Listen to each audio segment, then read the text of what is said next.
Hey everyone, this is Jeff Norris, the 2024 Alabama Teacher of the Year. I'm on a mission to amplify education in the state of Alabama and celebrate the power of specific teaching strategies and initiatives.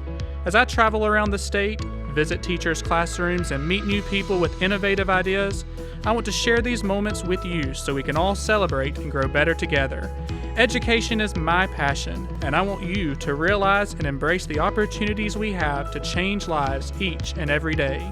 This is the power of a moment.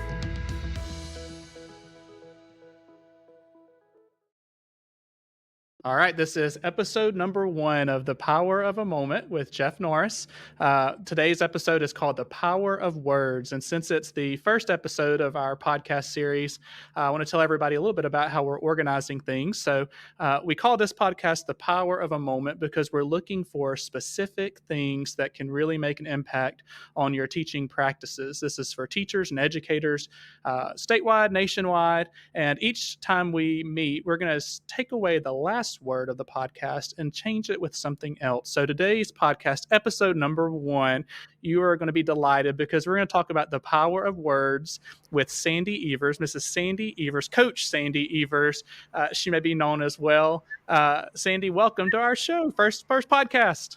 Wow, what an honor. Thank you, Jeff Norris. I am happy to be here, and what a great day it is. Thank you for Yeah. having me. So Sandy is the principal at Oak Mountain Middle School in Shelby County, Alabama. She has had several different positions, kind of like me. We worked our way around the Shelby County system in different areas. We actually first met, correct me if I'm wrong, Sandy, I think she was a coach at the middle school in Chelsea, Alabama, when I was a gifted teacher at the intermediate school.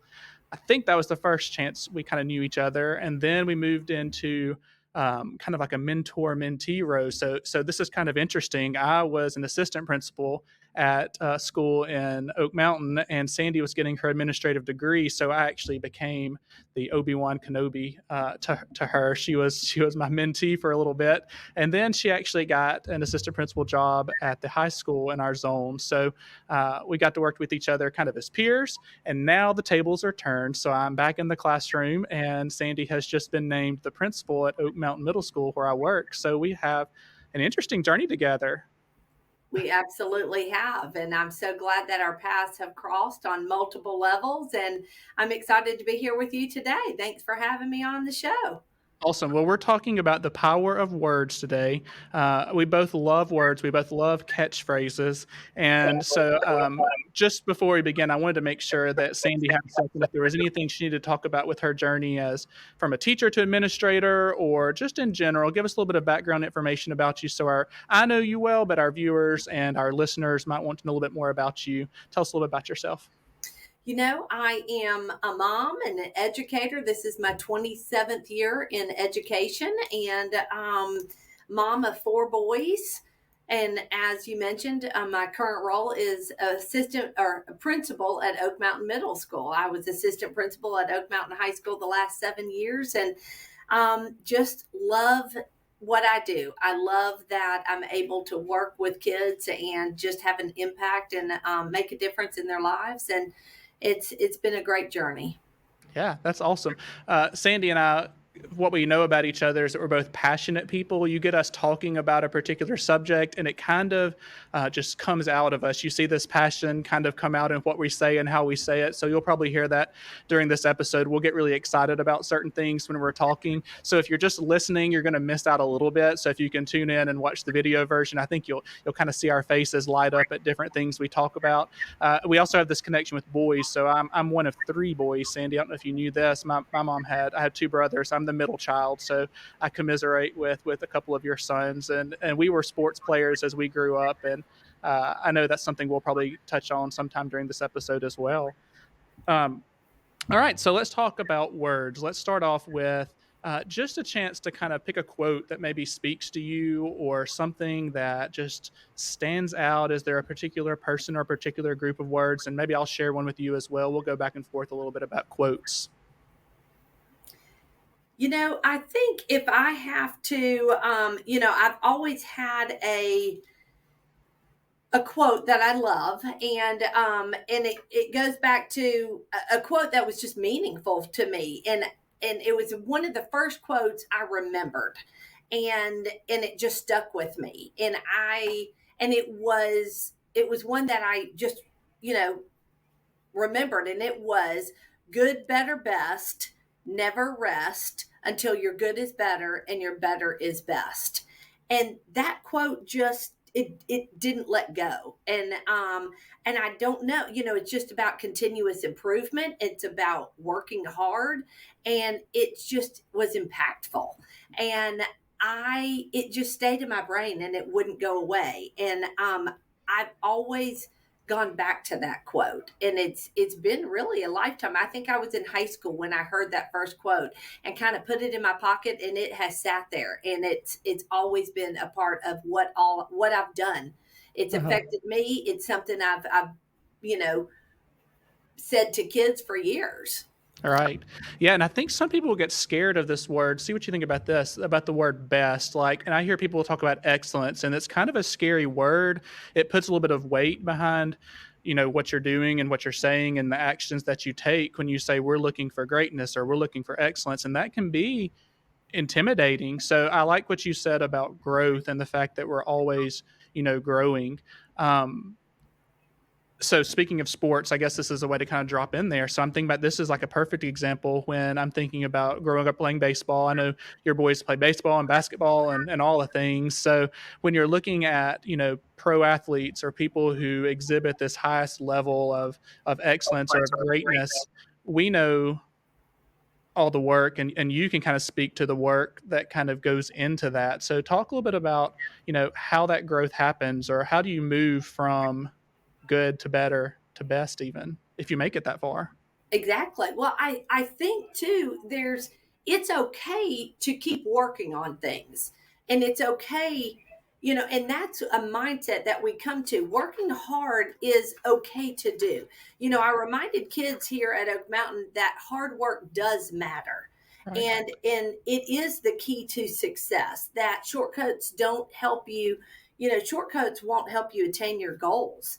And nothing is simply given to you, and It, so we do have to keep that in mind. And so it's okay. Now, sometimes you may not succeed, and that's okay too, but it is important to work hard in all that we do.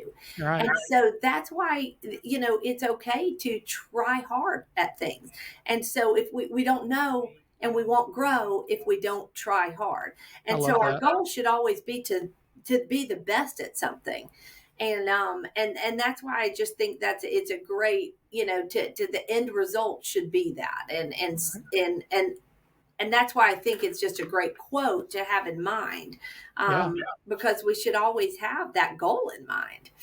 Yeah, I heard sometime I collect quotes too. I tell people I collect quotes and I butcher them. That's what I'm known for. So I have kind of like you, I have lots of quotes in my head and I kind of, put them all together. And I heard the other day, I think I've heard this as a teacher too, that the only failure is quitting. So like the opposite of success is quitting. It's not messing up. It's not, Right.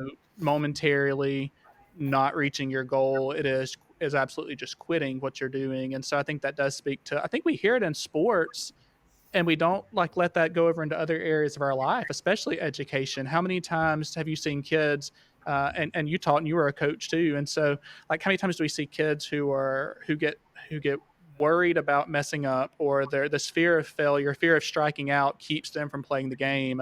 I teach math, and this past year I teach math, and so I spend more time teaching kids to believe that they can do math than in actually like teaching math content. Isn't that crazy? It is. It is. And we don't know if we don't, just like you said, if we don't step into the game. Right. You have to stand, you have to get up to the plate and see what's Yeah. going to happen. I You love know, that. Well, and I think that I was thinking as you were talking too that the power of the words themselves are pretty powerful, but also it's like who speaks those words. So when I'm thinking about coaches or teachers who are motivators, people who are speaking into kids' lives, like if you've built this relationship, if you have this one-on-one connection with other people, then the words you say are that much more important, right? Would you agree with that? oh, absolutely. Yes, Yeah. I Yeah. agree.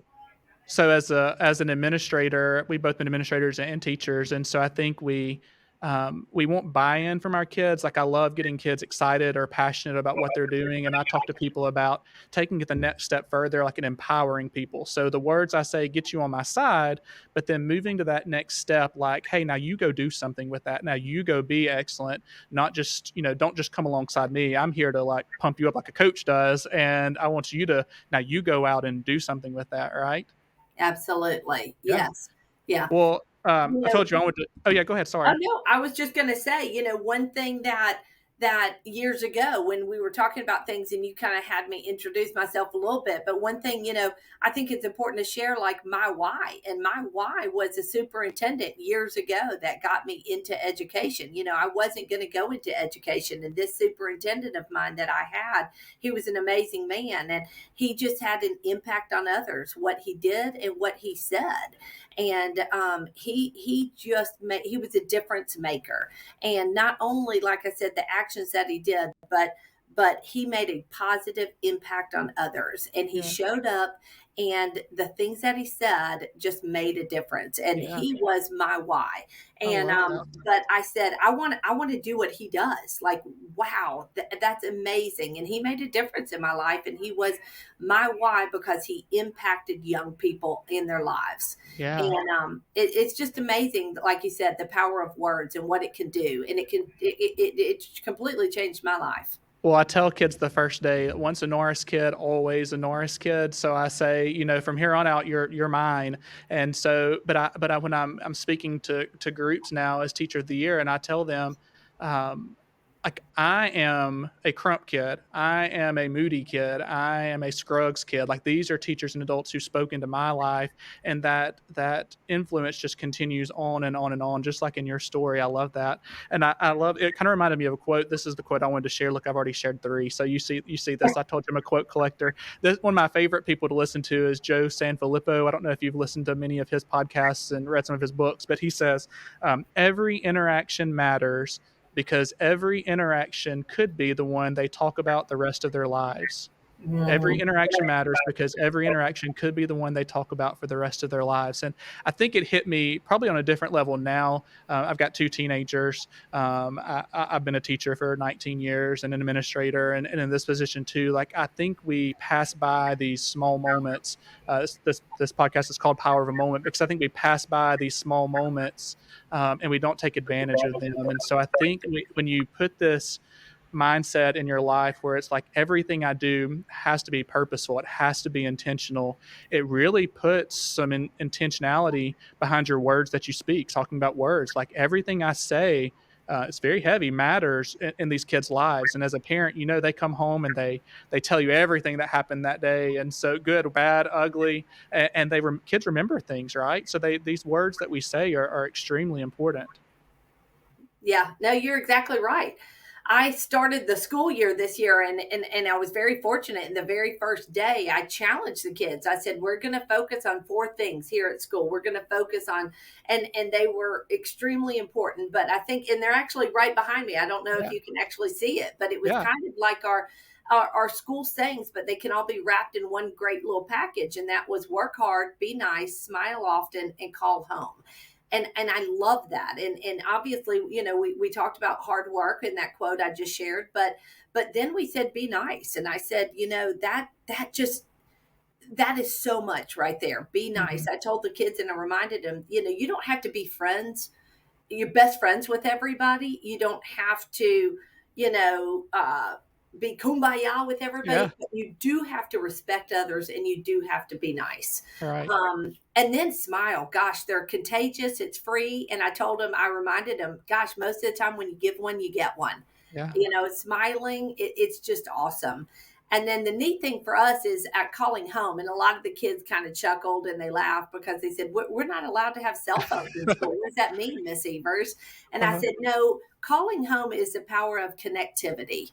And it's about staying close to the people that you connect with, that love you, your parents, your loved ones, your brothers, your sisters, and your close circle of friends." And then I challenge them to get outside that circle of friends. And as they grow up, it's okay to expand that circle of friends. But again, those are words that they can go back to, that in all that they do in a day, that we connect it back to those four words or those Yeah. four that sentence, and Yeah. I love it. So everything, in our daily things we come back to, well, that's part of what we've talked about: being nice, working hard, smiling.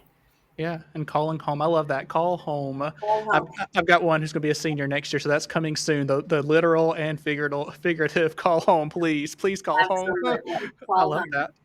Well, and that Absolutely. it does. It speaks back to the once a Norris kid, always a Norris kid, or once an Evers kid, always an Evers kid. And so I think that just the power of the influence that teachers have. I tell people like we are on a pedestal, good or bad. It puts some purpose behind what we do, and when you say that every day matters, it matters because this influence that we have, this ability we have to make a difference in kids' lives. And I would say I always encourage people too, and I'll encourage you too, Miss Evers. If you haven't told, if the superintendent's still around, like go and find him or her and say the same thing. Like they need to hear it because I think educators we don't hear the good things. And then look, administrators, I feel for you. I've been there, and a lot of the times you hear some of the negative and you don't get the positive feedback. And so words matter to you listeners. Like go and find someone who's in a position of influence and tell them, thank you for speaking to me years ago and making an impact on my life, because those words in themselves, like Miss Evers said, is being nice, and that giving a smile goes a long way. It makes our jobs and our lives a little bit easier and a little bit happier, right? Absolutely. Absolutely. So I found I was listening the other day. I won't tell the listeners what football team I cheer for, because in Alabama we have a couple of football teams that people are passionate about. You get to stay out of that fray. Mrs. Evers is not from Alabama, or he didn't go to college in Alabama, so she kind of sticks to the side of this conversation. That's But right. I was watching a couple of games this weekend, and they were showing clips from a 60 Minutes interview with Coach Prime with Deion Sanders, and it was showing a couple of his locker room talks and different things that he's talked to his kids about. And they showed this one clip when he came to Colorado and he was taking over this program, and he he's a passionate speaker, speaking of passion, like he will fire some people up, and he doesn't cut. He cuts straight to the chase. He will like tell it like it is. And he was telling the old players at Colorado that he was coming in and clearing house, and he was bringing in recruiting, heavy hitters, and he was like what he wanted, he was bringing with him, and that if those previous players couldn't hack it, like just leave. He pretty much said walk out the door. And I think the 60 Minutes interview was saying about 50 of the kids like chose to go in the transfer portal, and they were asking him about it, and they said, what's your thought on that? Like, as a coach, aren't you supposed to be motivating kids? And he said something like this. Again, I don't quote me, word for word, but he was like, if words scare you off that much, then you shouldn't be here. You shouldn't be here anyway. And that kind of stuck with me. And I was like, I think he's right. I think words have that much power. Like, and if they do have that much power in your life, you have to have a way to kind of counteract that, right? So, I don't know. Any thoughts on that? Well, yeah, that's powerful. That's Right, powerful, and you're right. That's to hear somebody say that and to be able to have that much of a movement right. within a program is powerful. And Yeah. so I think that's an example of how much words can make a movement, Oh, and I how love much that. meaning words can have behind something. And so Yeah, that's neat. It's been fun to see that program and that Colorado program and what's been happening with it. And I think that you know we can we as educators yeah, can put so much meaning behind our words. And so I think that's an important reminder for us to make sure the meaning or the words we're using do have positive meaning, that I that love that. that we're using them. Our own superintendent, who I know you and I both have learned so much from, has challenged us a couple years ago, and it's something, and I'm going to actually put it up. I brought it here today, but Yeah, he challenged us with something I have on my bulletin board, and it says, "Look for the good and praise it." I And this love is that. something that he brought with us, and it's something that I do a lot, and in all situations, even when they seem bitter and grim, you can look for the good in all situations. It's there somewhere, and you can praise it. I And love that's that. kind of one of those strong words that I've always kind of flipped a situation and said, okay, I'm going to look for the good and I'm going to praise it in this situation. And he challenged us a few years ago with that. And that's something that I've always done with that. I love But that. those words are meaningful. Yeah, we have about 1 minute. Any last pieces of advice that you have or that you wanted to say to people? Gosh, like you, I think you and I are very similar in things. Words are powerful. I post them all over my room. I try to, in every email that I send, end with a Love quote that. somehow, just to encourage. I put them all over the school. I put them all over my home. I'm going to end with one other quote that I kind of enjoy. We have something. Well, one team, one I dream is the love it. motto we're here using. But another one by Dalai Lama that I use, and just remember a lot, is there are only 2 days in a year that nothing can be done. One is called yesterday, the other is called tomorrow. So today is the right day to love, believe, do, and mostly to Wow. live. So I encourage you with Look, that. I look, love that's that a one. that's one of those mic drop moments. I love that. Yeah. Well, man, I love it. Yeah. Hey, it's been so much fun. I knew that you were the perfect first guest. I knew that we would have some fun together and drop some knowledge. Anytime you speak, I love listening to your passion and your fire. And so continue to do great things. And people who are listening, look, find these mentors, find these people who speak life into you, and just celebrate them. Go out and do something awesome today. Thanks, Ms. Evers. Thanks, Sandy, for being here. Thanks for having me. Appreciate it. That's go time, right?